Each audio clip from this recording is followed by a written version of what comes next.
What's up guys? In this video, I'm going to give you an approach to escaping side control that lands you on your feet instead of stuck in guard. Stay tuned to the end for some games you can play to sharpen your skills. Let's get started. All right guys, let's get started by clearing this crossface. This is going to be one of his most powerful tools to keep me flattened out, and so I need to get rid of it first. Now if I have my top side frame in place, this is super easy. I'm just going to plant my feet, bridge, and expand my elbow against his chin. Now this creates a lot of space to the inside of his shoulder, allowing me to swim to the inside and build a self frame. Now I'm gonna build this self frame so that he can't just collapse my hand. If I just go to frame from here, I'm super weak and my hand's gonna get stuck. And so instead, when I swim inside, I plant my hand over my head and it allows me to reinforce that frame. Now I can flare it outwards and build a stronger frame.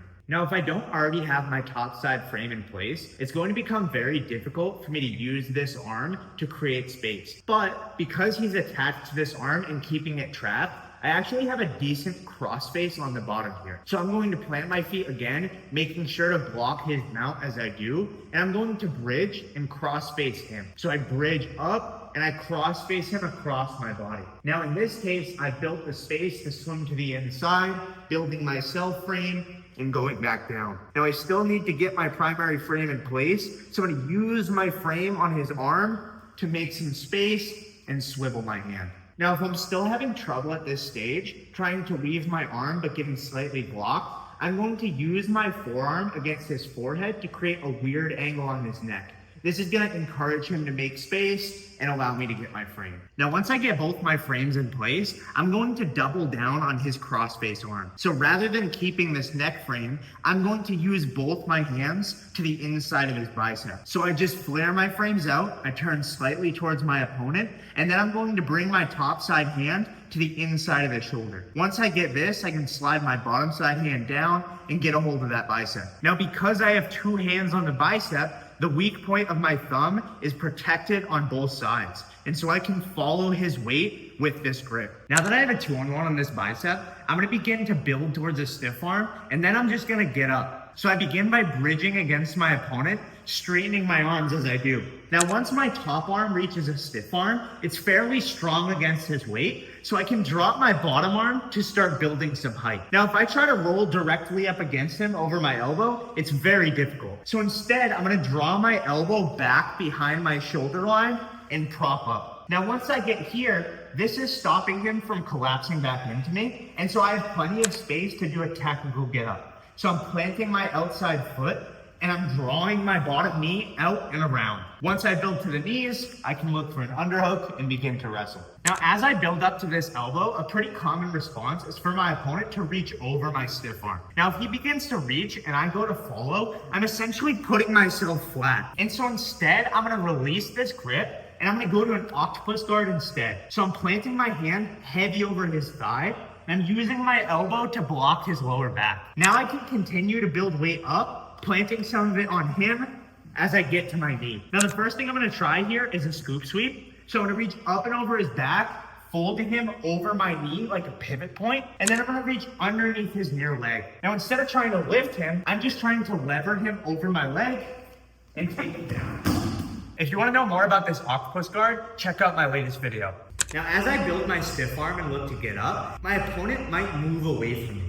This is going to create too much distance for this stiff arm to be effective, and I might end up losing this grip. So before that happens, I'm going to use the fact that his hips are now far away from me to build a frame with my leg. So I bring my top leg through this pocket and lay a frame across his belt line. Now this is going to keep him away from me long enough for me to get up, and it's also going to allow me to heist some of my weight on top of him.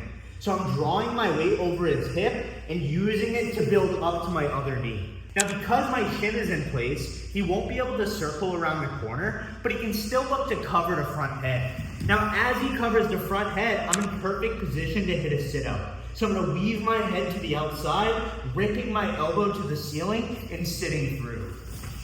Now I look up and over his shoulder, get up and cover. Now, if you're adamant about playing guard, you can still use this top frame to create a regard. So I'm gonna begin by heisting up over his hip line, and then I'm gonna draw this top frame over his shoulder. Again, I'm hanging weight over him the whole time. That's gonna free up my bottom leg to shoot in and lock a close guard. If you're enjoying the content and looking to build better BJJ faster, click here for 30 days and 30 ways to train smarter. Now let's assume our opponent has really good shoulder pressure and it's very difficult for me to turn towards him. I'm instead gonna look to get up in the other direction. So I'm trying to get my top frame in place here, and instead of trying to get to the inside of this tight crossface, I'm just gonna hug over his shoulder. Again, I'm always hanging weight over him. Now I'm going to swing my legs to create some momentum, and at the end of the momentum, I'm gonna punch my shoulder to make some space. As I do this, I wanna be mindful to keep my knees high to avoid a mount. Now, once I've made this space, I'm gonna swim my top hand to the inside of the crossface and build a self frame.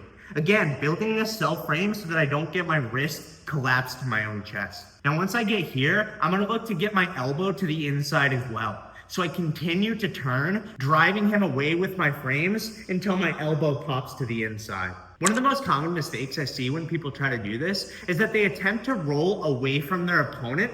The problem is it's very easy for him to pull me back into place. And so instead, I'm gonna look to essentially turtle in place. I do this by switching my legs, bringing my top leg far away and bringing my bottom leg close to his hip line. Now, once I've switched my legs, I need to worry about my arms. If I just go to my elbows and start building up, he's going to be able to throw hooks in and take my back. And so instead, I need to protect my hip line as I turtle up. The first way I do that is with my top arm. I begin by trying to break his grip over my hip with this top hand. Now you can either grab a hold of the wrist and pry it away, or you can build a C-clamp to the inside of the bicep, whatever is available. As I look to turtle, I'm gonna draw my bottom elbow close to my hip line. This serves as a shield to block his hooks. I begin to get up, clearing this hip grip and bringing my elbows tight to my body. Now we've made it to turtle, let's go over how to finish the deal and stand up. So how I continue to build height is entirely dependent on where my opponent is. If he's low on my hips like so, I'm gonna build height with my shoulders first. So I begin by walking my hands to the inside of my thighs, keeping my elbows tight to my hips to block him from jumping hooks. Now, I'm making sure that my shoulders are rolled up and forward, protecting my neck. So if he does decide to choke, it takes him too long. So if he does decide to choke, it takes him long enough that I can fight and begin to get up. Now, as I look to stand up, I'm gonna begin by stepping up with my far side leg. The most common mistake I see with this is people step directly up. The problem is he's still connected and he can use his body weight to topple me back down. And so instead, what I'm gonna look to do is create some distance as I step up and make him chase me. So I step up and away. Now, as I take this step, his best remaining grip is over my hip line. So as I step up, I'm gonna use my far hand to clear his hand below my hip. Now I step up with the other foot, I turn to face, and we begin to wrestle. Now, if my opponent is instead hanging heavy over my chest, it's gonna be difficult to build height with my shoulders. So instead, I'm gonna look to build height with my hips and get to a 4-point position. Now, as I look to build height with my hips, I really need to off balance him on the way so that he can't collapse me back down. So I'm gonna begin by rocking my hips backwards towards my feet to give them power. And then as I pop my hips up, I'm gonna rock them forward to send him off balance. So I go backwards and forwards. Now, as he recenters his base, I'm gonna have the opportunity to swing my near side arm to an underhook, get up, and wrestle.